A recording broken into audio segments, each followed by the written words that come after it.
Want to make a podcast?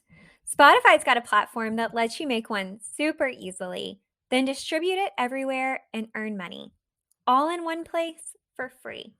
It's called Spotify for Podcasters, and here's how it works. Spotify for Podcasters lets you record and edit podcasts right from your phone or computer, so no matter what your setup is like, you can start creating today. Then you can distribute your podcast to Spotify and everywhere else podcasts are heard. Video podcasts are also available on Spotify. With Spotify for Podcasters, you can earn money in a variety of ways, including ads and podcast subscriptions. And best of all, it's totally free with no catch. Ever since we discovered Spotify for Podcasters, we have had so much fun trying out all of the features like Q&As and polls that let us be really creative and engage with our audience. I highly recommend you give it a try. Download the Spotify for Podcasters app or go to www.spotify.com/podcasters to get started. Post-Jubilee slowdown. What post-Jubilee slowdown? In addition to a huge handful of engagements, the Royals are continuing their work at annual Royal calendar staples like Order of the Garter and Royal Ascot. Plus, the Cambridges are moving to Windsor sooner than we thought, and Prince William has a big birthday this week. All of this and a whole lot more on episode 64 of Podcast Royal.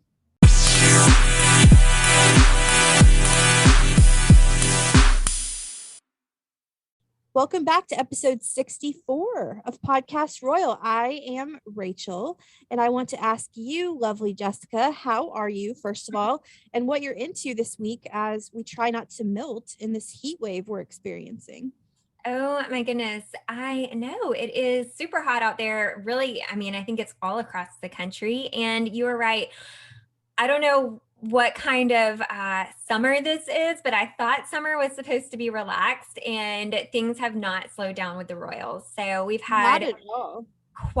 we've had quite a few things go on since our last episode, and it feels like it's been a while since we've been on here chatting. I'm doing great. How are you? I'm good. You know, it's we just talked offline about everything that's going on, and I'm good. There's just, a lot of moving parts in life right now, and life Yep. is good, but it's just life rolls on, and but it's great to be here with you. I totally agree. Always good to be here with you. So before I talk about what I'm into, I wanted to share a message we received from a listener on Instagram. So our listener, Catherine, sent us a DM, and it was so kind. She said, firstly, I just want to let you know how much I adore your podcast. I found your podcast early on and always love when you have a new episode. I love your segments, your research, your guests, your friendship, and your respectful sharing of all royal information.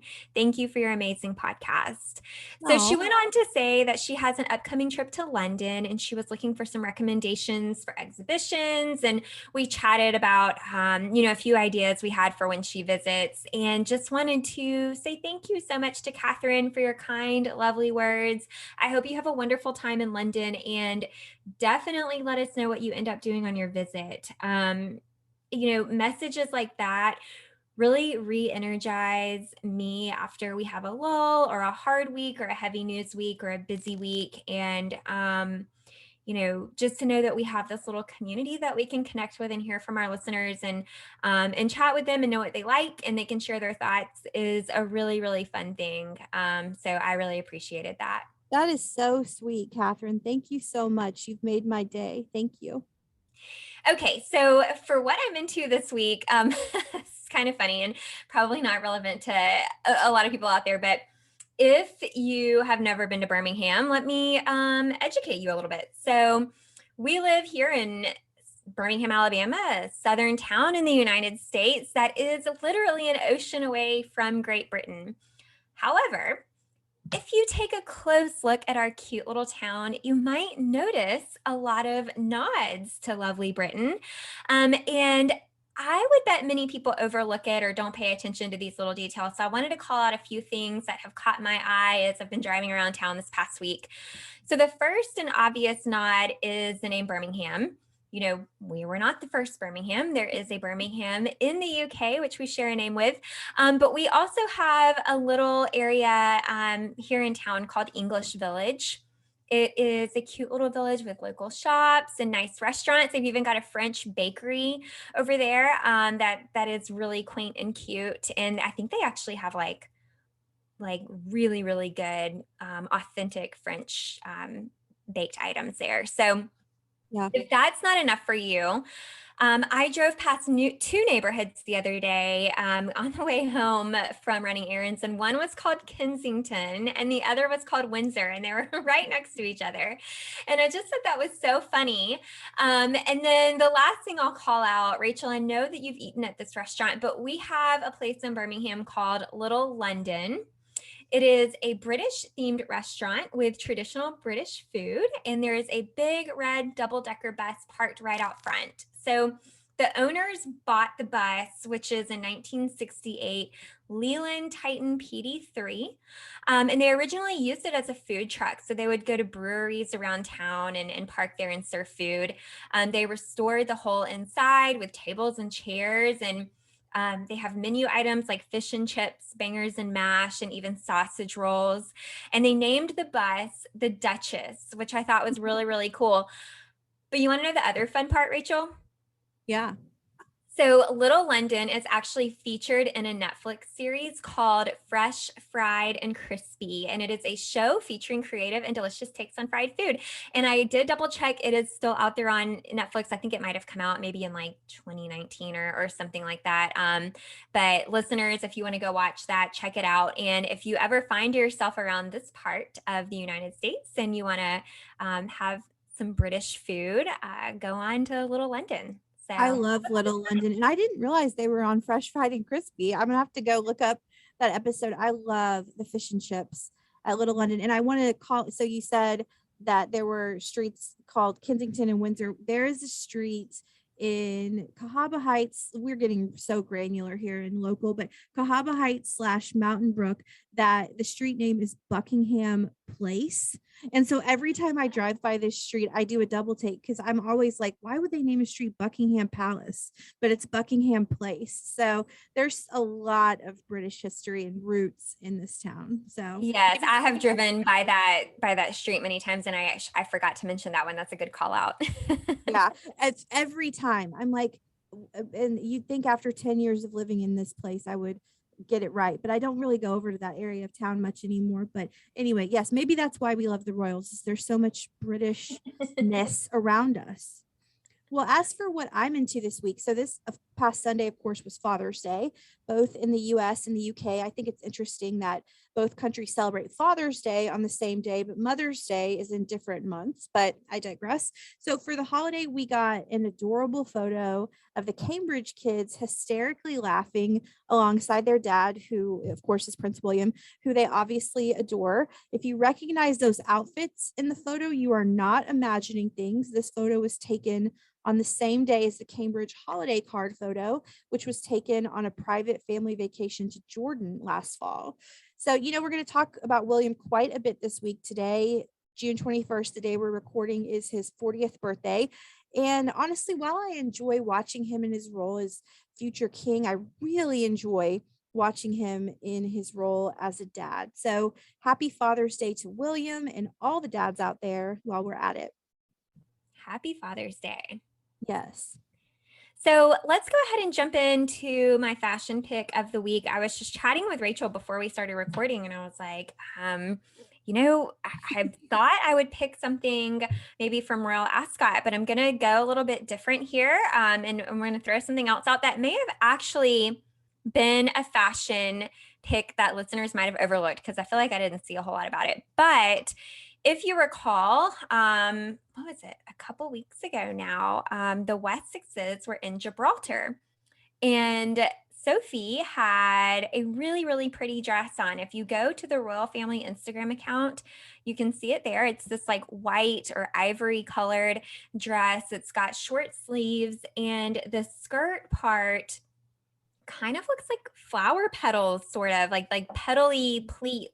It hangs just below her knee, and just a really great like sun summer dress that would be awesome to wear to an outdoor party or event, or, to church or something like that. It's a really pretty dress. She had it with, I think, very light pale colored shoes. And I did look online for the designer and I couldn't find it anywhere. I found a couple of websites that talked about the dress and no one mentioned the name of the designer. So if listeners happen to know, please Yeah, let us know. she does I look would love to know who beautiful. makes it. She does look beautiful. We'll talk about this later on, but I was a little bit unimpressed with Ascot fashion this year, which is not the norm. So Mm. I agree with kind of going off of Ascot fashion. It's shocking that we couldn't find one that we like really, really loved. I mean, the looks Mhm. weren't bad, but there were no real standouts necessarily. And but I did so I had overlooked Sophie's dress that you just talked about, but I went before we started recording and looked on the June 7th post on the royal family's Instagram, and it is a beautiful dress and she looks beautiful. Yeah, for sure. Yeah, we'll talk about Ascot in a little while. But yeah, totally agree. Well, let's move into segment two, the royal rundown. So, first up in the royal rundown, let's chat, if we will, about Lily's birthday cake, which was revealed not long after that adorable first birthday portrait of Lily came out on June 6th. So, by the end of the week, I think it was that Friday, Violet Cakes Bakery in London shared a photo of the custom pink cake they made for the backyard barbecue at Frogmore Cottage that Harry and Meghan had on June 4th, which was Lily's big day. She turned one, in case you were under a rock and missed our last episode and missed every news headline ever. So, Violet Cake's owner and baker Claire Ptak, which I hope I said that correctly, that name you might recognize because she baked Harry and Meghan's wedding cake, gave details on Instagram about Lily's cake. She wrote, "The inside was the Amalfi lemon and elderflower cake I created for the Duke and Duchess's wedding in 2018, but this time we covered it with the strawberry buttercream, especially for Lilibet." I'm going to pause here and say we did a whole episode on this show on cakes.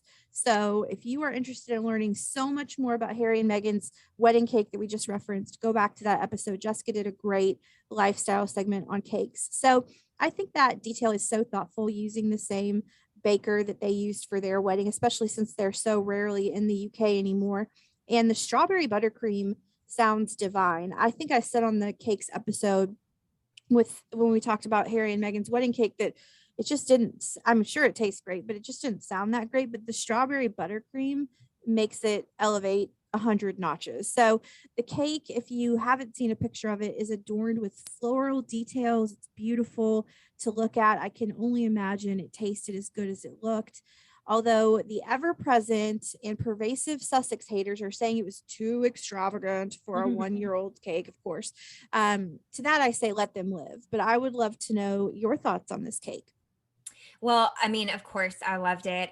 Peonies were all around the cake, which are my favorite flower. And strawberry is a favorite flavor of mine. So I think it was a great birthday cake. And I definitely see why they would have gone with the same baker that they had at their wedding. Because if you find a good baker, you stick with them, especially if Yeah. it's not like in your hometown, when you're going out of town, like you're not gonna go off of, who you know and love and trust. So totally get that. And I really didn't feel like it was I mean, of course it was an extravagant cake, but given, it's a royal affair and I don't know if our listeners have seen some of the extravagant first birthday parties I've seen on like Instagram. And I mean, people Yeah. go all out for parties these days. I No thought the cake kidding. was lovely. I mean, I would love to have it for my birthday cake, honestly, I but know. And I wonder, yeah, I wonder if they took, so it's like, it's two layers. I wonder if they took the top layer. I mean, this is like way speculation and who really cares, but I wonder if they took the top layer and used it as her smash cake. You know how oh royal yeah. do smash cakes? And then, because there were so few guests at it was just a very intimate backyard barbecue. Then they took the bottom layer and served that to guests. That's what I would do. Maybe Um, so. I mean, I'm sure it was an expensive cake, but like I said, everybody, especially in the world of like celebrities and royals and like influencers and stuff too, like everybody's doing over the top Yeah. one-year-old birthday parties these days. So I don't think that was really like out of the Kidding. That's a good point. To ordinary. all the Sussex haters, you you and I, not just influencers, you and I all know people that we are friends with that have thrown more extravagant birthday parties for their 1-year-old than a backyard barbecue. So get off their back. Let them live. You know, they've got multi-million-dollar deals. Let them have a cake, which I only feel like I read this somewhere, don't quote me on this, but I feel like I read it was only like 200 and some pounds. So it's really not that big of a deal. So back off, haters. But anyway, so it was a beautiful cake, and happy belated birthday, Lili. And I'm glad we got to see a little bit behind the scenes action, both in the photos and seeing the cake. For sure. Yeah, happy birthday, Lili. So, Rachel, since we recorded last time, we've had a couple other events go on that we wanted to talk about today. And one of them was the Order of the Garter ceremony, which, for our listeners who may not know a whole lot about this, it's a very old royal tradition. It dates back to medieval times. And the way that it works in today's time is men and women are chosen for this honor, the Order of the Garter, to recognize them for their public service. So I think there's like a limited number of people who can hold this honor at any given time. But when a vacancy becomes available, a new honoree is announced. And according to the royal family website, those who currently hold Order of the Garter include Her Majesty, several members of the royal family, and then there are 24 knights who have been chosen in recognition of their work. So it's a really big deal. This year, Camilla, the Duchess of Cornwall, was invested by Her Majesty as a royal lady of the Order of the Garter. So, a really special day for her. Yeah, that is huge. Yeah, and I think I think the family was excited to celebrate that with her. And each year there is a Garter Day procession where the Queen and the knights process at Windsor Castle, and they're dressed in velvet robes. Listeners probably saw pictures on Instagram. They have hats with big feathers. It's very old school royal. They So look a this little year, ridiculous. That's how you'll know it's Order of the Garter, is they look a little silly.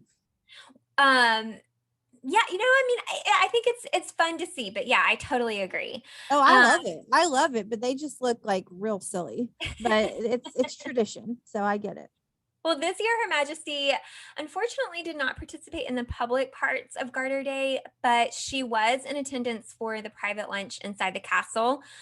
We also saw Catherine, the Duchess of Cambridge, in attendance. She was wearing this beautiful blue coat dress and matching jewelry.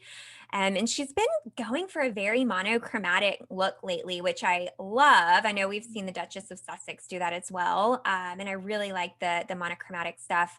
But she stayed in this signature blue color that's kind of been in rotation in her wardrobe recently. I noticed that.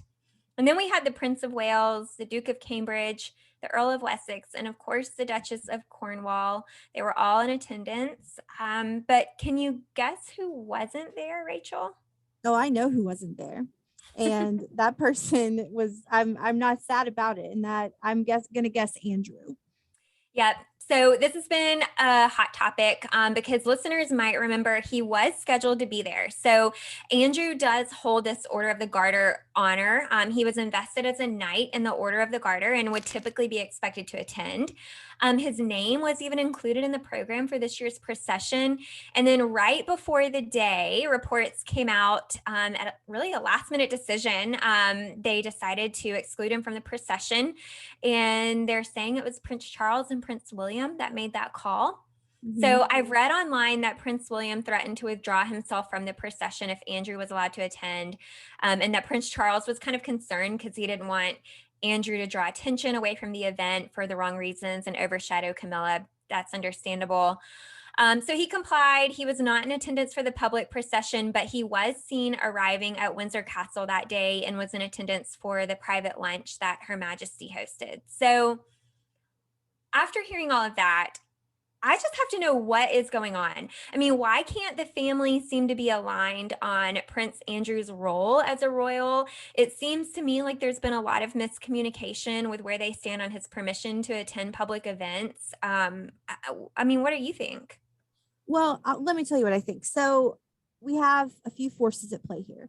We have a narcissistic Andrew who, for whatever reason, thinks that he can be welcomed back into the royal fold and that everything's just going to be okay. And we're just going to forget about the last 2 or 3 years of what's happened in his life.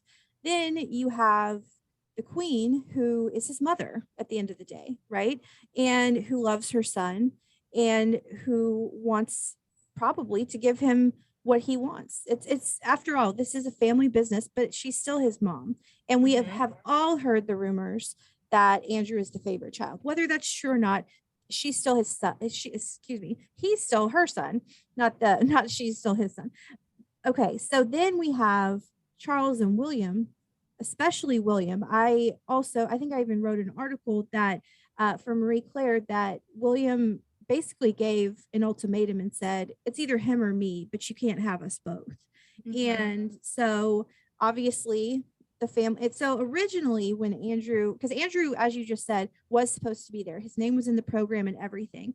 Last minute, he pulls out. And originally it said that it was Andrew's decision for personal reasons to pull out. Well, then it comes out that it wasn't Andrew's decision at all. And it was really Charles and William that were leading that charge, in particular, William, who laid down the gauntlet and said, it's me or him. I support it. I mean, they are looking ahead to the future of the monarchy. And I don't see Andrew as at all a part of Charles' reign or William's, but not even Charles, his brother. And so I just think Andrew honestly needs to get a bit of a reality check and realize that it's over. And he will never be stripped of his prince title. That's a birthright. And I think that that's what he's leaning into as far as coming back into the royal fold, that this is his birthright. But because he still has, obviously, he is still Prince Andrew. Can't take that away from him. He is still the Duke of York. He still retains that title, but his HRH has been stripped along. I mean, we've talked about this, but yeah, I just think that Andrew needs to realize that it's just not going to happen, especially after the queen is no longer with us. But it's sticky because at the end of the day, this still is a family business. Yeah, I totally agree with you. And I definitely see, from Her Majesty's perspective, coming from it as a mother, I think, I think she wants to do everything she can in her conscience to be a good mother and probably to do what she thinks is right by her sons. I don't know, but it seems strange to me, and it's kind of happened. I mean, they were a little bit more in line on the Sussexes and how they chose to, announce that they were stepping away, and they seem to have kind of followed, the decisions that they made around that and to be sort of unified in that. But it seems to me with Prince Andrew, it's like there's a miscommunication there. Like, he is somehow getting his name on, the program and getting by everything and getting Her Majesty's approval to go to events. And then, we now have Charles and William having to step in and say, no, that's not going to happen, and I feel like they need more unity there in how they approach that, because it's going to start looking messy from the public perspective. Oh, I think it already has started to look messy. And well, for sure. Yeah. Especially now. Yeah. And of course, we saw Andrew on the Queen's arm at Phillips' service of Thanksgiving back in March. We saw how well that went over. But, I think out at Windsor, Andrew is geographically the closest in proximity to her. He sees her all the time. I'm sure he doesn't probably have to be that persuasive. Again, it's his mother, but I'm sure he's very persuasive. Andrew is a member of the Order of the Garter. So technically he has the right to be there. I mean, he is a member of the order, but I am thankful, to be honest with you, that if these rumors are true, that William was the one that said, no, this will not go on. It ends here. I applaud that courage. Yeah, absolutely. I do too. And I think So I think he stood up for, for what he believes in. And then I think, we saw Charles backing that as well. Yeah, exactly. And, William's 40th birthday is today. And I'm telling you, after the Caribbean tour and all of the problems that brought about, I feel like William has really changed. I feel like he's letting his voice be heard more often. He's more assertive. He's laying down ultimatums. He's really putting his foot down for what he thinks is right. And I kind of love it. I mean, mostly because I agree with William, but I think that I'm loving this newfound, stronger, more assertive voice that William is carrying through. So um yeah, he was really expected to be there, because I remember when because we build out what we're going to talk about over the course of 2 weeks, and I remember that we had it on the list, like, oh my gosh, Andrew is going to be there, and then boom, he wasn't there. So Well, and I think William is using this time before he takes the throne to really, to your point, especially right now after, some recent missteps and tours that maybe have gone wrong. And I think he's trying to really step back and get perspective and take an assessment on how he wants to lead. And I think we're going to start seeing him stick to what he believes and how he thinks things should go. So it's kind of interesting.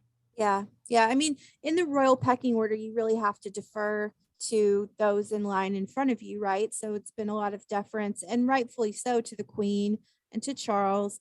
But now, as we're really seeing the Queen take a bit of a back seat, at least in person, and she's still very much working behind the scenes that we don't see, but it really is kind of, the team is becoming Charles and William. And I really think that William is finding his voice. So I support the decision. But um moving on, I don't know if we expected the royal family to slow down after the Jubilee. I think maybe I thought they would take a little bit of a break, but that is not happening. As we've talked about already this episode, they have certainly not slowed down at all. The family was back to work, undertaking all kinds of engagements just a couple of days after the Jubilee wrapped on June 5th.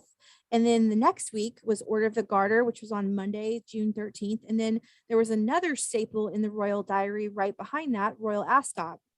So this, in case you are new to royal following and have not heard of this is a 5-day horse racing event that sees royals take place in carriage processions. And not incredibly surprisingly, the Queen was forced to miss the festivities this year because of these ongoing and persistent physical mobility issues. So Her Majesty, who even a casual royal follower knows, Her Majesty is a huge fan of horse racing.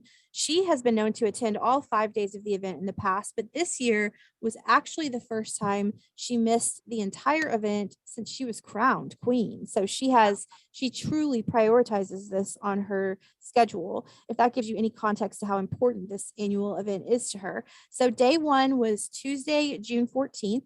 Charles and Camilla led the carriage procession around the track, joined by my royal crush object. I've made no secret about this, Peter Phillips, who, by the way, has a beautiful new girlfriend that is unfortunately not me, first of all, who we've been seeing at many royal events lately, including the Jubilee. We saw her there. We also saw her at Ascot later in the week.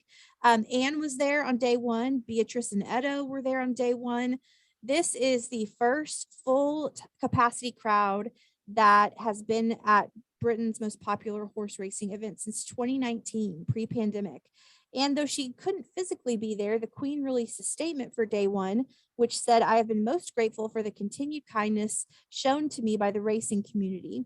In my Platinum Jubilee year, I was interested to learn that in support of the Queen's Green Canopy Initiative, Ascot Racecourse and the Crown Estate have planted 70 oak trees in Windsor Great Park, each of which is linked to a local school." So I love that. I thought Beatrice looked stunning on day one and really throughout the week. Sophie, though, okay, Sophie was radiant. I think that you either sent me or we shared on Instagram a photo of Sophie from day one, and the woman is glowing. She looks absolutely fantastic. And another stunner in pink was Carole Middleton, who, of course, is Kate's mom. She wore either the same dress or a very close dupe, I think it was the same dress, to the pink dress Kate wore to meet Mila. Do you remember her? Do you remember this story?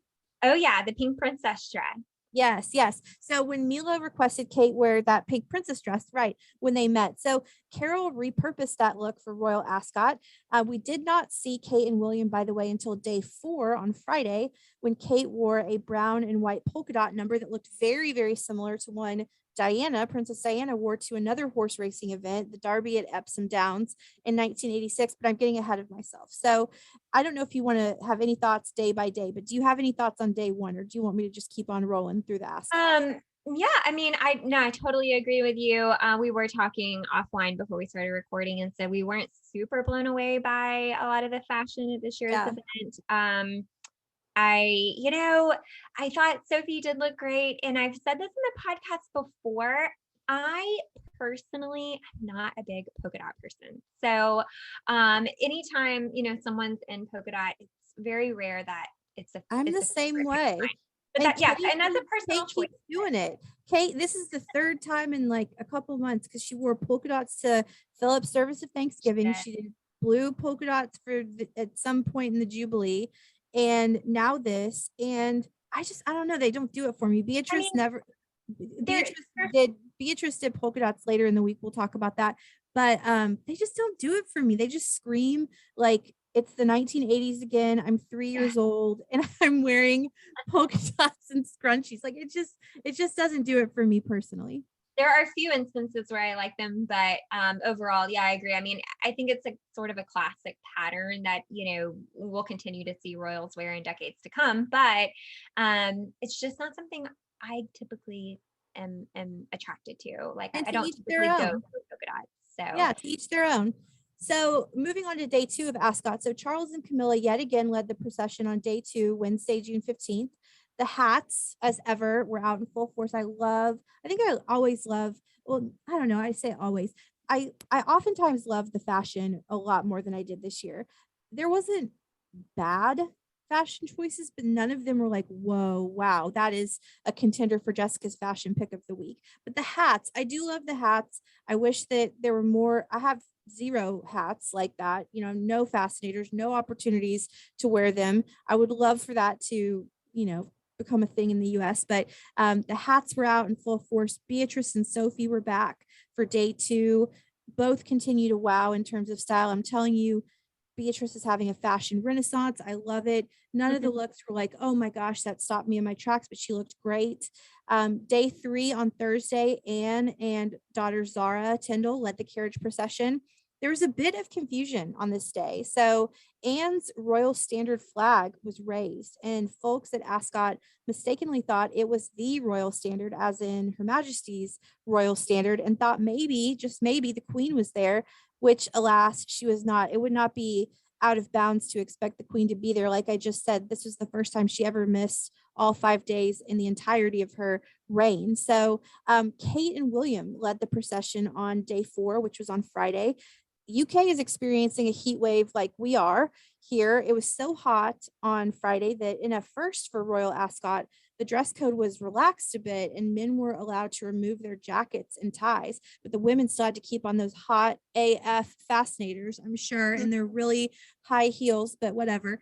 And spectators were also permitted to bring water and soft drinks into the arena. And in addition to donning her Diana-like outfit, Kate further honored the Princess of Wales by wearing a pair of her earrings, which were stunning. So want to see your thoughts on days 2 through 4 of Ascot before we close it out with day 5. Well, like everyone else, I mean, I'm disappointed that Her Majesty was not able to attend as well. We know how much she loves horse racing, and she even attended the Kentucky Derby at least once in the Yeah, US. yeah. So, yeah, she's a big fan of horses. But yeah, definitely fun to watch. And I totally agree. One of these days, I am going to buy myself a fascinator and I'm going to find a reason to wear it. Where are you going to wear it where you're not going to get funny faces looking at you? Nobody, even if you wore that to a wedding, people would look at you strange. Even if you wore it to like church on Sunday yes. in People would be the like, US. why is this lady wearing a hat and her hat is blocking my view? Well, maybe I'll have a tea party in London one day. So Well, maybe you'll just say, forget you haters. I'm going to wear my hat to church. I'm going to wear my hat to this wedding and you'll just love it. There you go. I don't care what people think. I'm wearing my fascinator. I don't know. I've never worn a formal hat like that in all of my 35 years of life, as many thousands upon billions of wedding receptions that I've been to. No one wears hats, and it's a no, real well, thing. I mean, I've talked about that before too. Hats are not really my thing. The only time you'll catch me in a hat is if it's one of those like oversized straw hats on the beach. Yeah. But I could make a little fascinator with some flowers work. I could be into that. You would look beautiful in a hat. I say go for it. So finally, day 5 of Ascot was on Saturday. And like her cousin-in-law the day prior, as I just mentioned, Beatrice wore polka dots of her own to the final day of the horse race. So, like I said, I'm always so into the fashion at Ascot. I look forward to it. I watch it like a hawk day to day. And honestly, one of my favorite looks came from Lindsay Wallace, who is Peter Phillips' girlfriend. She looked beautiful. She was a standout for me. I mean, everyone looked great. There weren't any huge missteps, but none of the outfits this year took my breath away, except maybe I don't know if it was Sophie's outfit or Sophie. I think it was really Sophie that took my breath away, just her glowing radiant skin on day 1. She was wearing a pink outfit, but again, it wasn't really the outfit, it was her. So last call, any standouts for you at Ascot that you enjoyed seeing? Yeah, I mean, I agree. I think we've talked about this before too, but Sophie, I think pink is one of her colors. She looks great in it. She's been wearing it a lot lately. I feel like I saw a lot of people in sort of like watercolor tones. Like I saw a lot of like dresses that just looked like very, very colorful, a lot of variations, and kind of had like a watercolor pattern. And I saw a lot of really great fascinators on just people in attendance. As far as the Royals go, I'm going to agree with you. Nothing was really, really stand out for me this year. But I did enjoy looking at a lot of photos online of other attendees. There were lots of fun outfits. Yeah, absolutely. So another year of Ascot in the books. And I So, couldn't okay, tell this you next what, I have to say one thing. I couldn't tell you one thing about what horse did well, anything about the horses. That's not what it's about for me. It's about the people watching and the royal watching and the fashion. And the horses, I mean, they're great. They're a great backdrop for me, but that's not what brings me there. I will agree. So, okay, the next story is something that has been rumored for a little while now, and it looks like it might actually happen pretty soon. But the news just broke not too long ago that the Cambridges are moving to Windsor this summer. Are you excited about that, Rachel? I am, and we'll talk more about why in a minute, but I am excited for this for them. I am too. So, up until this point, the family's primary residence has been Kensington Palace in London, which, of course, is near Buckingham Palace and where their office is located. You know, the family also has their country home in Anmere Hall in Norfolk, and we've talked about that on the podcast as well. We did a deep dive into different royal residences. And then their new primary residence will now be Adelaide Cottage, which is in Berkshire. I always say Berkshire, being an American, I think they pronounce it Berkshire County, Okay. which I think is just over half a mile from Windsor Castle. So they'll be very, very close to Her Majesty. They do plan to keep their office at Kensington Palace, and they are still going to keep Anmere Hall as their country home. So they'll continue to be at Adelaide Cottage a majority of the time, though. And it's being speculated that the reason for the move is schooling for their children. So right now it looks like they're planning to take George and Charlotte out of Thomas's Battersea, and then they'll start a new school year closer um, to Adelaide College at a new school this fall. I'm not sure which school they'll be at, but another bonus for the move is not only will they be closer to Her Majesty, they'll be closer to the Middletons. So the Middletons live in Bucklebury. It's about 40 minutes away. Mm. Um, so there'll be a close drive to their grandparents on the Middleton side. Now, some people have asked the question, why not just make Anmere Hall their primary residence, and since they already have and use that home. But I do want to point out that Anmere Hall, if you're not familiar with the UK, is 2.5 hours from London. So it's much further from their office. It's really not realistic for a daily commute. Adelaide Cottage will be closer, really to both sides of their family. It's also be kind of believed right now that ultimately the Cambridges may move into Windsor Castle at some point down the road. I don't think it's looking like Prince Charles is going to occupy that residence. So, like I said, I think this is really exciting. I think it will give them an opportunity for a little more privacy while their kids are young before William takes the throne.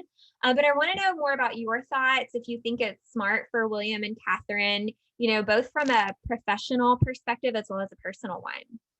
Yeah, I do. I think this is a great move for the family. I think it all boils down to the kids. The timing, first of all, they want to get obviously School begins, I believe, in September in the UK. And so they want everything settled by the time that George and Charlotte return to school. And somebody named Little Louis is starting school this fall. So that's also important to them to get this all set up and rolling and be comfortable in the home and set up by the time that the kids go back to school. Everything really at the end of the day revolves around the kids. And I read in some article, I can't even remember where it was from, that, I mean, and this makes sense. In London, the kids, I mean, they're George, Charlotte, and Louis, especially after the Platinum Jubilee, and even before that, they can't just go to a park in London, right, and play. They're not, they are royal children. And so William and Kate have always expressed that they want their kids to have as normal of an upbringing as possible. Kensington Palace, which they live in apartment 1A, so don't let that fool you. Their apartment is massive. It's huge. Adelaide College, I keep saying college. It's cottage. Adelaide Cottage, I believe, only has 4 or 5 bedrooms. It's not big. And so it's a very quote unquote normal size home. I mean, I guess you could say 4 bedrooms is a big house, but they have 3 kids. So, it's much more normal, much more relatable. It will give the kids a chance to play outside and have the normal childhood, or as normal as possible, as William and Kate have always wanted. So I think it's going to provide a much better quality of life for them. Interestingly enough, it's also very close to Frogmore Cottage. So if Harry and Meghan should find themselves coming back, my dream, although it's probably a pipe dream, is maybe they can have play dates and they're so close. Everybody's out at Windsor. I have also heard that when the time comes, and nobody wants to talk about this, but that William, Kate, and the kids will eventually live in Windsor Castle. Charles seems to prefer Buckingham Palace for when that time comes. Also, I want to point out and throw in here, there is a little bit of controversy because the number that keeps floating around in my mind is 12 million pound renovations to Kensington Palace that the Cambridges undertook to make apartment 1A more livable for their family. Of course, now they're no longer living there. And so, but their offices will still be out of KP, and they will still use the home. And as you mentioned previously, this will put them so much closer to the Middletons, who, as we all have seen, are very much involved in the 3 kids' lives. And so it just seems really like the right move, the right time. And I say, go for it. It feels right all the way around. Yeah, I totally agree. I think it'll be a great move for their family. And I think this is really the best time for them to take advantage of having a little bit more privacy, while their kids are still young. Yeah. But I did also read that at the end of the day, once the kids are out of school, that that Amber Hall, this is pre-William becoming king, obviously, but once the kids are out of school and before William ascends to the throne, that they will eventually end up at Amber Hall. That's like that. They love that home. And that's probably the home that's closest to their heart. But as you said, it's just not really feasible.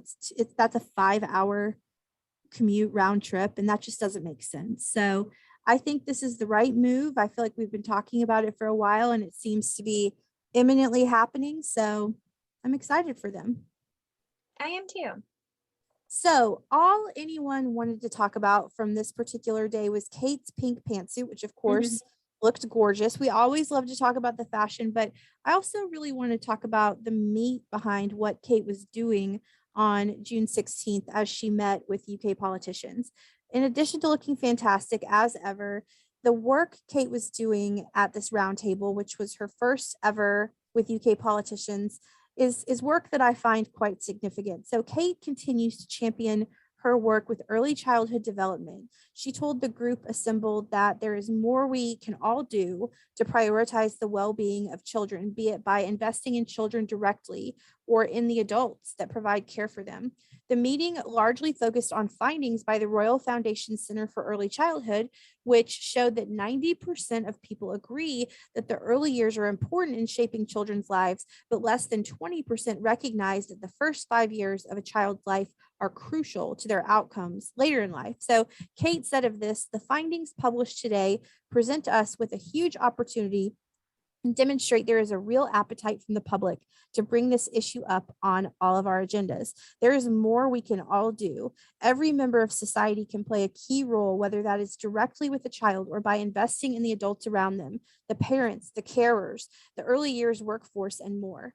If we come together to raise the importance of early childhood development, we'll soon see that healthy, happy individuals make for a healthier, happier world, which is why every second we spend with a child is an investment in our collective future. So, as we could have guessed, this early years work will undoubtedly shape Kate's career as the Duchess of Cambridge on into her time as Princess of Wales and later as Queen Consort. It is truly the work of her life. And while she did look fabulous in that pink pantsuit, bold choice, I love it.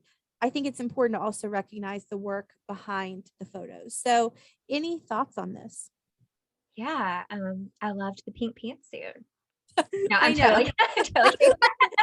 I I, love the pink pantsuit too, but I think it's more than the pink pantsuit. no, it absolutely is. I loved the pantsuit for sure, but I really love this project that Kate's been on, and I love that she's passionate about it. And it's something that, the royals they highlight a lot of different, I don't know, causes that are meaningful to them, but this one has really stuck out with me. To me, I've been following along with Kate's work from this for a little while now, and I really think that there's a lot to be said about, um, you know the early years and bringing that into light. Sometimes it feels like, well, of course this is important, but somebody needs to call attention to it. And Mhm.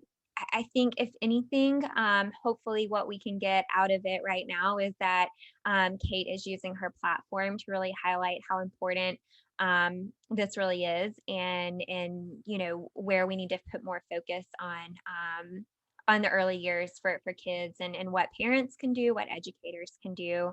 And so I want to continue to follow on this project and see what continues to come out of it. And I hope we get some really great work being done in the coming years.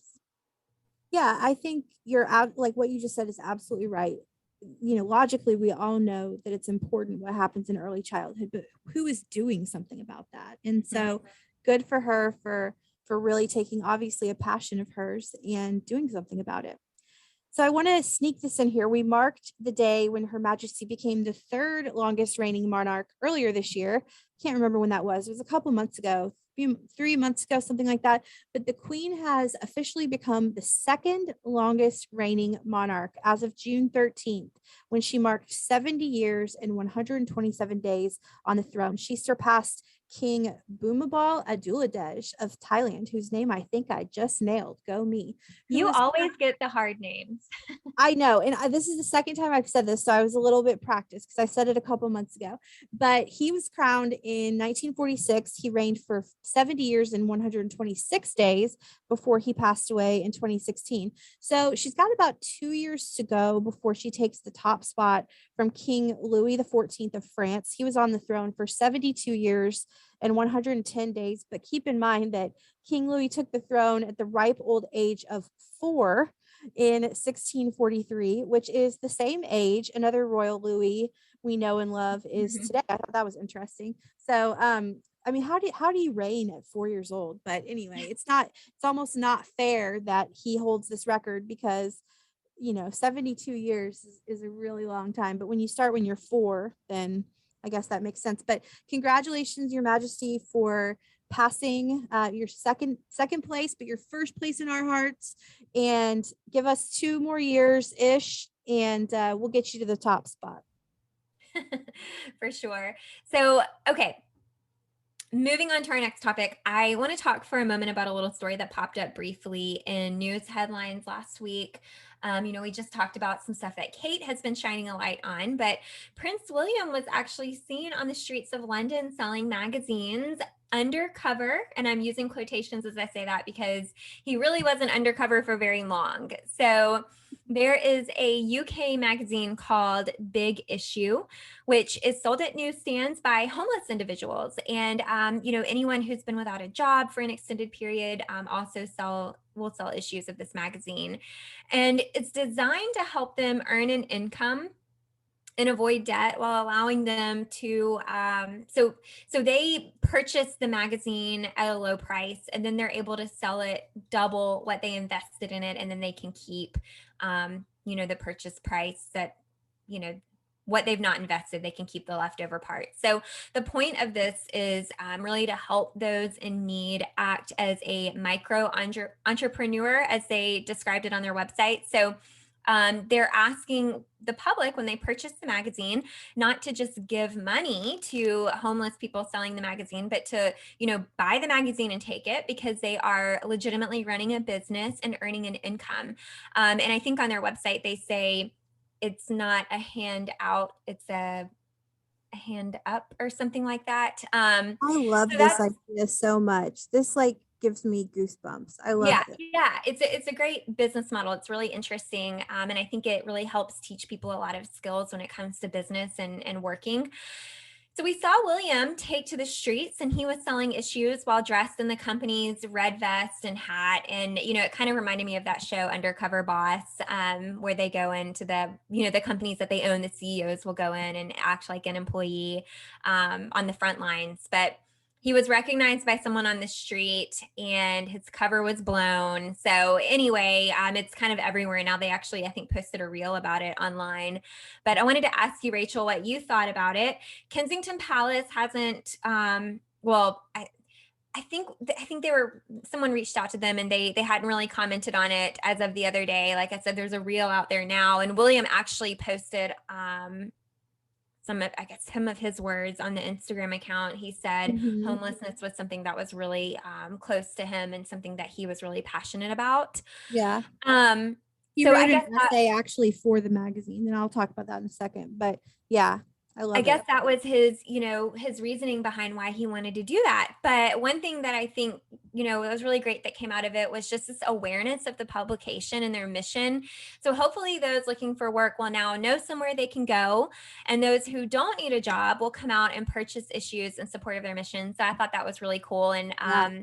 yeah, I really want to hear your thoughts about this. Well, I have lots of thoughts randomly about this. First of all, this is such a great idea. We should do something like this in the US and everywhere. I think this is absolutely brilliant. And so it's so funny. I first of all, I want to know how long it took for William's cover to be blown, because it couldn't have been very long, but in that short amount of time. So one of my dear friends, Carla Jean, she texted me and she said, "Hey, my friend's brother is in the UK, and Prince William was just selling him a magazine on the street." And I was like, Oh, "What wow. on earth are you talking about?" Like, this is before it came out that he was doing this. I was like, "Are you sure?" I'm thinking, "Are you sure that that was Prince William? Like, maybe it was just his doppelganger." But I mean, of course, sure enough, it was him. So this guy, who I don't know, it's just my friend's brother, happened to be one of the lucky ones who was in the right place at the right time, and was sold a magazine by none other than Prince William, and has photos to prove it. And so William wrote about the experience in the big issue. He talked about Diana, of course, his mother, who first brought him to a homeless shelter when he was 11 years old, and how much that touched him, and how he plans to bring his own children to homeless shelters when they are probably roughly that age as well, which they're not quite yet. But I mean, this is what I like to see. You know what I mean? I mean, I sure love a crown moment and a gala and Ascot and all this stuff, but this is what I like to see. This is the type of on the ground foot soldier work that I really enjoy seeing. And I just think it's so wild that I mean, this is like 6 degrees of separation, right? But like, I know someone who actually saw William doing this, and I say, go William. I love it. Yeah, for sure. And I think that person will probably frame that magazine, don't you think? Oh yeah, yeah. I mean, and that's why I want to know how long it took for the cover to be blown, because that just he really just this guy really just must have been at the right place at the right time. But I love it. And so, as we said, I mean, with this engagement with William and so many others that if we mentioned all of the engagements that all the royals went on, we'd have a 3-hour show. But the royals have been back in engagements full force, no stopping them after the Jubilee. One of the most touching, and one that I think deserves mention on this show, was Kate and William's visit to a memorial for the Grenfell Tower fire victims on June 14th. Which is definitely the reason why they weren't at Ascot that day. It honored the lives lost in the 2017 fire. 5 years, that seems like yesterday, but 5 years ago, 72 people died as the blaze tore through the 24-story apartment building. The Duke and Duchess of Cambridge met with survivors and those who lost loved ones, and the service featured readings, prayers, and choir performances. The couple later laid wreaths to honor the victims. Very emotional, just a very sad and tragic anniversary. Of course, we also know that Harry and Meghan have deeply supported causes related to the tragedy as well. The New York Times actually reports that this was the deadliest residential fire in Great Britain since World War II. So very, very devastating. And I don't know if you have any thoughts on that before we go a little bit lighter to wrap up the royal rundown. Yeah, I just remember that story in the news when it happened. I can't believe it's been 5 years, and it was so sad. And I thought it was really touching that they went to that memorial as well. Yeah, yeah, it's just awful. And I feel like this phrase is overused, but sincerely, our thoughts and prayers are with the victims' families and survivors who probably, I'm sure, carry that weight with them all the time. And just a tragedy that I'm glad that the royals are helping remember. And to wrap up the royal rundown on a much lighter note, happy birthday today, the day we're recording, June 21st, to Prince William. It's his 40th birthday today, milestone birthday. Of course, I feel like we had Meghan's 40th birthday last August. We had Kate's in January, William's, and then we're going to have to wait a minute for Harry's. We're going to have to wait like 2 years and 3 months for Harry's in September of 2024. But in the aforementioned essay that I talked about for the Big Issue magazine, he joked that he would like to be 21 again and that he's getting on a bit now. But I want to point out, for an expert's take on William at 40, we actually already did our William 40th birthday party. We did it like in April. So go back to episode 60 of Podcast Royal for our interview with Robert Jobson, who is William's biographer. His book is called William at 40. And no doubt William has much to be proud of at 40. I mean, my gosh, the travels he's done, the education he's received, the engagements he's taken part in. But I think that he should be celebrated as much, if not more so, for an 11-year marriage and 3 fantastic kids, including his eldest, George, who did something this week I think his dad would be mighty proud of. George is only 8 years old, by the way, organized a cake sale benefiting Tusk, a charity that works to protect endangered species in Africa. That is a cause very close to William's heart. If you've followed William for any period of time, you've heard Tusk. That's a charity that he really cares about. So for me, by the way, William may be 40 today, but he will always be 15 years old, full head of hair, looking real good, just as he was when an 11-year-old me had his poster on my wall and dreamed of being queen alongside William one day. So happy birthday to the Duke of Cambridge. Absolutely. Happy birthday. And we're going to talk about him again in a second. Oh, yes, we are. But before we do, speaking of birthdays, let's have a very brief segment 3, royals around the world. So the Norwegian royal family, who we don't talk a ton about on this show, threw a huge birthday gala for Princess Ingrid Alexandra, who turned 18 this past January, but her celebrations were put on hold because of COVID restrictions. So Ingrid is second in line to the Norwegian throne, and this would have been special enough just to celebrate her, but we saw royals from all around the world come out to mark this occasion, complete with first-time tiara moments for so many of these future queens. This just really shows that, like, royal family, especially around Europe, especially the royal families of Europe, are really like they really all communicate and they're friends. And I mean, and that makes sense because who else can understand the experience of being royal like other royals? But it shows that they really are kind of like one big extended family, even though they're obviously not blood related. But 4, count them, 1, 2, 3, 4 future queens were at the party. of course, Ingrid, but also Katharina Amalia of the Netherlands, who we've talked about on the show before, how she gave up her inheritance and said it could be used for better purposes. Love that. Princess Elizabeth of Belgium and Princess Estelle of Sweden. Look, we may hopefully in the far distant future be losing our British queen, but we've got 4 queens coming up behind her in Europe, and I'm excited for it. Girl power. So there were also royals there from Denmark, Spain, and Luxembourg, all families that we talk about on the show. It was definitely a moment in the global royal scene, although I didn't see any British royals, so that's interesting, but I mean, they've been busy doing other things. So we haven't had a royals around the world in a few weeks, and I thought that was worthy of inclusion. 4 future queens in one room, and actually they took a photo. So 4 future queens and a future Grand Duke of Luxembourg in one photo. I think that's pretty cool. That is really cool. And, I'm thinking my invitation might have got lost in the mail. Yeah, I know, right? Like I might not be the queen of a country, but I'm a queen. You're a queen. We needed to be there. But maybe next time, maybe next time. Maybe next time. All right. Well, we'll jump into our lifestyle segment now. I think this will be fun. So, as we mentioned, Prince William, the Duke of Cambridge, turns 40 today as we're recording this. And we did do a happy birthday episode for him a while back, but I thought it would be fitting to do a lifestyle segment in honor of him. And I'm really excited about this one. I think it's pretty good, and I think our listeners will enjoy it. And we were chatting about it the other day, Rachel. But I'm going to present to our listeners the Duke of Cambridge capsule wardrobe. So, Dun, dun, dun. what does that mean? I find Prince William to have a great sense of style. And in today's segment, we're going to take inspiration from his fashion so that our listeners can recreate his looks for the men in their lives. And I say that because most of our audience is women. So we'll kind of be speaking to the women in this segment. But if you are a man and happen to be listening, you should definitely be able to take away some inspiration for your own closet. So we'll go ahead and get started. I think we've got under 10 items here, and we'll run through it and share our thoughts on his wardrobe. So the first item you'll want to purchase for a Duke of Cambridge capsule wardrobe is a handful of collared button-up shirts. I recommend starting with white, light blue, and maybe a subtle pinstripe. The collared button-up is really a closet staple for William.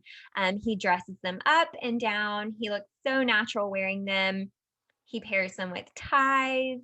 He does them, with a few buttons undone at the top sometimes for a more casual look.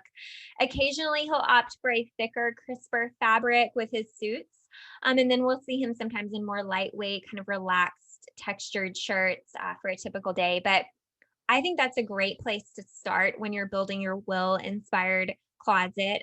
Go with some button-up shirts. And I thought this was funny. I saw online when I was looking around for stuff for this segment, people are calling William's look like, what were they calling it? His dad look or something like that. Or his oh shoot, I'll have to think of what they were calling it. But it was pretty funny. So we'll start with the button-up shirts. There is nothing a man can, this is my personal opinion, nothing a man can wear that is sexier than a button-up shirt.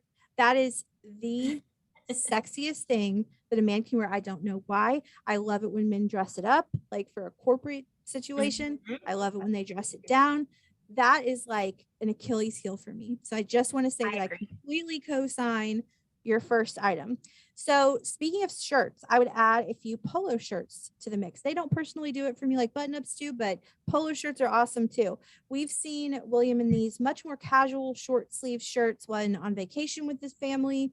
Listeners might have noticed he was wearing one in the Father's Day photo that we just referenced at the top of the show, and it was posted on the Duke and Duchess of Cambridge Instagram account recently. So you can keep it classic with a white, navy, or tan color. Make sure, though, that they're not too oversized or too tight. They should be well fitted and tucked in, of course. So the polo is also a staple of William's capsule wardrobe.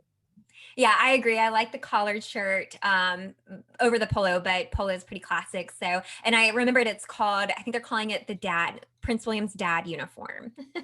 dad uniform. Okay, we're starting to overuse dad bod, dad I know. uniform, all this stuff. Like it's And just if that's a dad uniform, I'm okay with that. oh yeah, especially the button-ups. And don't pop your collar on the polos. That's not sexy. Just that's just my personal opinion. But Agree. So next on our list is classic chino pants. So this is, of course, another staple in his wardrobe. We've gotten used to seeing him rock chinos almost every time we see him. He tends to stick to navy or khaki, occasionally gray. And you know, Rachel, what I really love about his classic style, it's so easy to like mix and match these items that we're talking about. And I think keeping the wardrobe to these blues, whites, tans, grays, kind of neutral color tones allows you to make a lot of different outfit varieties. So I just think it's really classic, and I like the chinos too. I agree with you. And it's also really relatable, right? Like he's obviously the future king, but anybody can afford this. The great thing about his style, you can find them at a variety of price points. So you can go with the high-end designer brands, you can go with middle of the road, very affordable, and still find these looks. And some examples of brands that you might start with, listeners, include Brooks Brothers, Ralph Lauren, J. Crew, Banana Republic, Old Navy. All of those are relatively affordable and can fit within your budget. So anybody can wear this. For sure. All right, so jumping back in, let's get down to shoes. I personally think shoes can make or break an outfit. I think they make a huge difference. And I think William's shoes always do a really good job of complementing his look without drawing attention away from what he's wearing or what he's doing. So with one notable exception, and that's those helicopter shoes he wore to Top Gun Maverick. I can't get over call out. I can't get over those. But anyway, normally, yes, they do not take attention away from the look. Oh, that is so funny. Yeah, good call out on that. Or the Earth Prize shoes, which I think were velvet also. But for the most part, Williams shoes keep it pretty simple. Yeah. Well, and you know, in the royal world, we tend to look out for the women's shoes. You know, we're always looking at Kate's heels or Meghan's heels. Yeah. And I think we overlook the men's shoes a lot of times unless they're bad. But I do think people really like the helicopter shoes. I will never get over the helicopter shoes. And not in a good way. I thought they were cheesy, but whatever. That's not for me to judge. So well, you know, while women do like the standout shoes, I think overall, you know, in a normal day, when it comes to a man's wardrobe, I do think the shoes should blend in. And one thing we often see William wearing are these, I think they're pronounced chukka boots.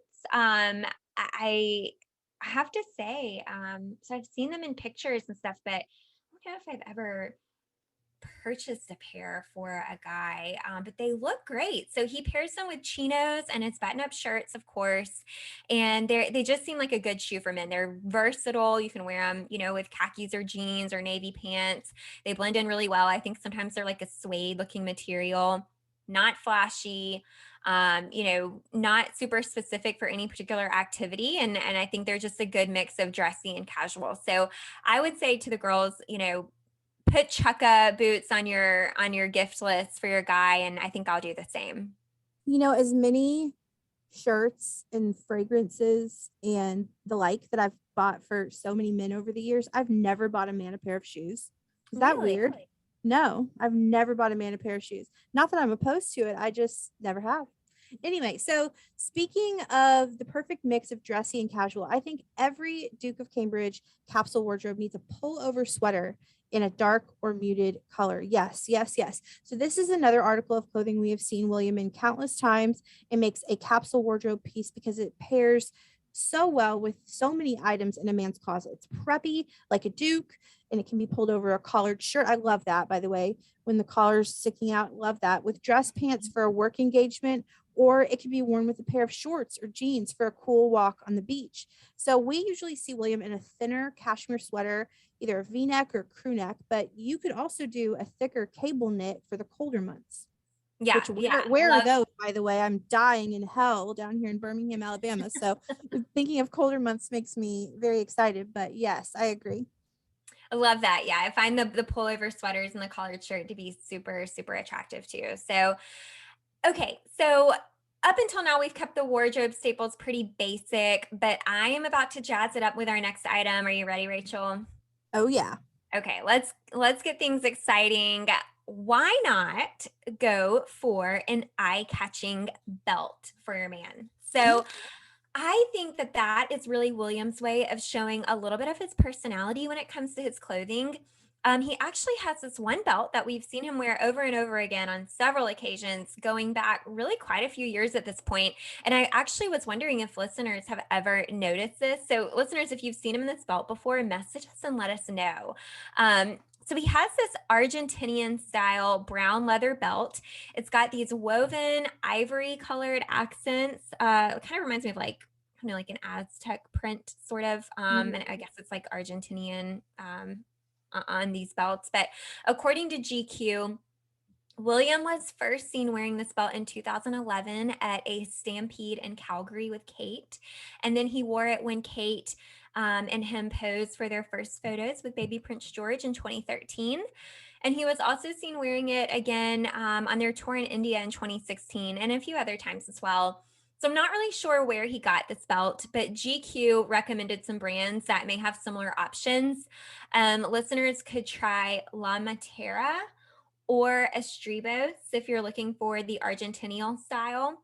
And I just think a belt is a great way for a man to personalize his style. And if the Argentinian look isn't really your thing, I would say think about what is like what is your man passionate about? So, in the South where we live, the preppy style is actually fairly popular.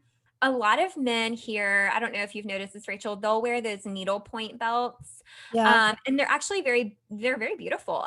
So sometimes they'll have like fish or dogs or maybe a state flag or the US flag or even your favorite football team's logo. And they can be pricey. I don't know exactly how they're made, but they've got leather on them and then they've got the needlepoint embroidery.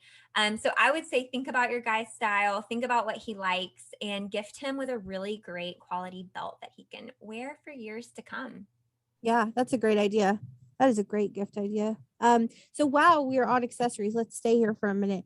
I think men can also make a statement with a great pair of sunglasses. Absolutely. Yes, yes, yes. We have seen Prince William rock these great sunglasses from time to time. We've seen him in Ray-Bans and Oakleys on different occasions, but I'm really into this one pair he was seen wearing at Wimbledon a few years back. They are Italian brand LGR. And I think they complement this capsule wardrobe so perfectly. So he was wearing the Suez style, which comes in 3 colors. I think he was in the black. And their website describes this style of sunglasses as understated elegance, which I think is the perfect description for these. Listeners, you need to go Google these glasses to really see how great they are. Why are these brands, by the way, not our sponsors, Jessica? We are getting no kickback for this. So this is just because we like them, but we really should reconsider this in the future. Anyway, For real. their website even has a photo of Prince William wearing them, so you can see that too. Just being totally upfront, they are a little pricey. They're like around or at $400, but I think you can likely find a close dupe for these if bougie sunglasses are not in your budget. But yeah, you know what else I like? You can't overdo this, especially in the era of Top Gun Maverick, but some aviators look really good too. Like, Oh my gosh, oh, yeah. Yeah. God, I right, I actually right pair of wear sunglasses. Yeah. I wear aviators myself quite I frequently. know your sunglasses game is good. Really strong. Actually, I lose mine or I jump into bodies of water with them and they go down the river. So I don't buy expensive sunglasses because I'm so prone to losing them. But the right pair of sunglasses can, oh man, that can really elevate a look on I women too. I'm thinking of men right now. Like that can really do it for me. Yeah, I actually love this pair that William was in at Wimbledon. I think they look great for men. But I actually, Rachel, I dropped a pair of expensive sunglasses in the ocean at the beach a few years ago, Yep. and I would never have been able to get them. Thankfully, I was with my parents, and my dad was out swimming, and when I dropped them, he went down and was able to get them out of the sand. But I would have never like the waves had already like I was flustered. I was upset. They had carried them off, and my dad saved the day. So Way to go. Way to go, Dad. Thank you. I have to tell you this one. Okay, this is neither here nor there, but I was in Costa Rica. I had just bought a pair of Costa Rican sunglasses, not even 3 hours prior. I jumped into the hot springs. I forgot that I had put the sunglasses like at my chest, like I'd hooked them into the top of my swimsuit. I jumped in, I lost them forever, and I have never been so angry. And that was Aw. 3-ish years ago, 2, 3 years ago, and I've never bought anything other over $20 pair of sunglasses since. I don't anyway. So that's my sob story. But yes, you do have a good sunglasses game. Well, sometimes the $10 ones, they work just as well. So Exactly. all right, well, let's close out this segment with our final items that we want to use to kind of tie it all together. So it's time for outerwear. And I'm going to suggest 2 coats to complete the capsule wardrobe. And if you are a fan of Williams fashion, you can probably guess what they are. So you want to make sure your man is outfitted with a tailored blazer and a classic field coat. So when we see William out and about, we often see him in a tailored blazer, usually navy, I think. A blazer can be paired with a button up and tie, or it can go on top of that collared shirt, pullover sweater combo. You can dress up just about any look with a blazer, but I do recommend making sure it's fitted well so that it hugs his shoulders comfortably. It doesn't hang too low. I think an ill-fitted, baggy or boxy blazer just ends up looking sloppy. So I would say just make sure you have it tailored to fit properly. And then for the field coat, this is a classic royal preppy look. And I'm sure you've seen them in those brownish green tones. They can come in a waxed fabric. Some of them have a corduroy collar that folds down. And they're really a great look, in my opinion, for fall. They also come in women's styles. So if you are the kind of girl that likes to match with your man, maybe you guys can get matching field coats. You got but okay. So you can find them at a variety of price points as well, depending on your budget. So of course, Barber is the brand most of us are probably familiar with. That's a little bit on the pricier side, but you can get them at LL Bean, Orvis, Filson, J. Crew, Banana Republic. They all look great. So that pretty much does it for our Duke of Cambridge capsule wardrobe. Rachel, we have outfitted our men, and I really love how we kept it to under 10 items. I think they are, like I said, easy to mix and match. To listeners, I say make a list based on these items, like a gift list, and start thinking about upcoming birthdays or holidays or your fall wardrobe shopping with the men in your lives, and be sure to include some of these. I love it. If you dress like Prince William, you're doing pretty good. I like his style. He doesn't have very many missteps. He's just got like classic quote unquote guy style. He just looks good. For sure. Yep. So anything else, Rachel, before we close it out? No, for a week without a guest and post Platinum Jubilee, that was a lot. So we ran through it all, and we'll actually be back next week. We normally are on a cadence of every other week, but we'll be back next week with a special guest before I'm gone for 2 weeks for, I almost said for the Platinum Jubilee, for my own Platinum Jubilee with nobody else but me and my friend to London. So we'll be back in your feeds next week. Listeners, don't forget to follow us on Instagram at Podcast Royal. Email us at hellopodcastroyal@gmail.com. And please follow, rate us 5 stars, review our podcast, send us all the good messages. We'll be sure to share them on here. And thank you so much for tuning in to episode 64 of Podcast Royal. Bye. Bye.